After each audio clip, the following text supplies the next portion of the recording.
Hello, this is Ron Paul with your weekly update for Monday, June 16th. In 2006, I invited the late General Bill Odom to address my Thursday Congressional luncheon group.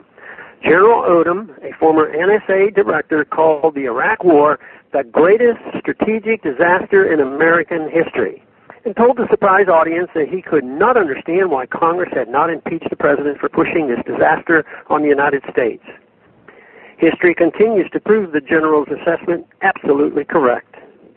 In September 2002, arguing against the U.S. attack on Iraq, I said the following on the House floor. No credible evidence has been produced that Iraq has or is close to having nuclear weapons. No evidence exists to show that Iraq harbors al-Qaeda terrorists. Quite to the contrary, experts on this region recognize Hussein as an enemy of al-Qaeda and a foe to Islamic fundamentalism. Unfortunately, Congress did not listen.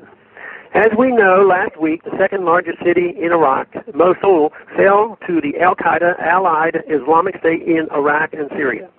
Last week, an al-Qaeda that had not been in Iraq before our 2003 invasion threatened to move on the capital, Baghdad, after it easily overran tens of thousands of Iraqi military troops. The same foreign policy experts who lied us into the Iraq war are now telling us that we must reinvade Iraq to deal with the disaster caused by their invasion.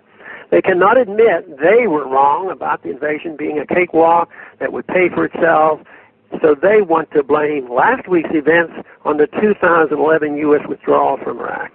But the trouble started with the 2003 invasion itself, not the 2011 troop withdrawal. Anyone who understands cause and effect should understand this. The Obama administration has said no option except for ground troops is off the table to help the Iraqi government in this crisis. We should not forget, however, that the administration does not consider special forces or the CIA to be boots on the ground. So we may well see Americans fighting in Iraq again.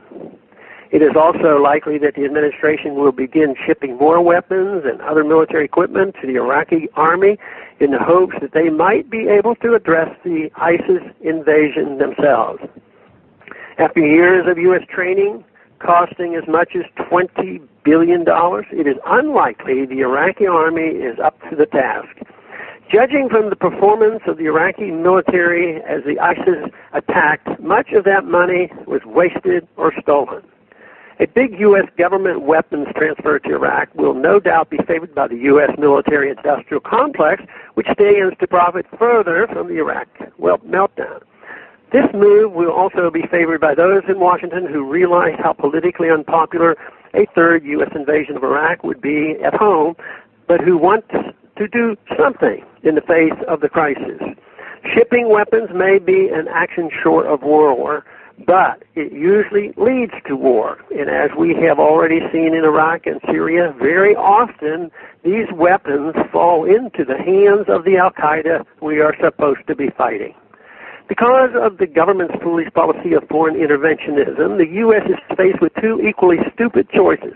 Either pour in resources to prop up an Iraqi government that is close ally with Iran, or throw our support in with al-Qaeda in Iraq, as we have done in Syria.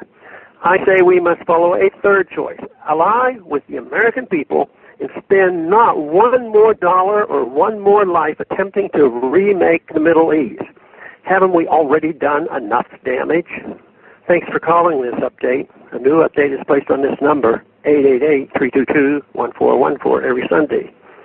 The written text can be found on my Ron Paul Institute website at www.ronpaulinstitute.org and on my Facebook page. Thanks for calling.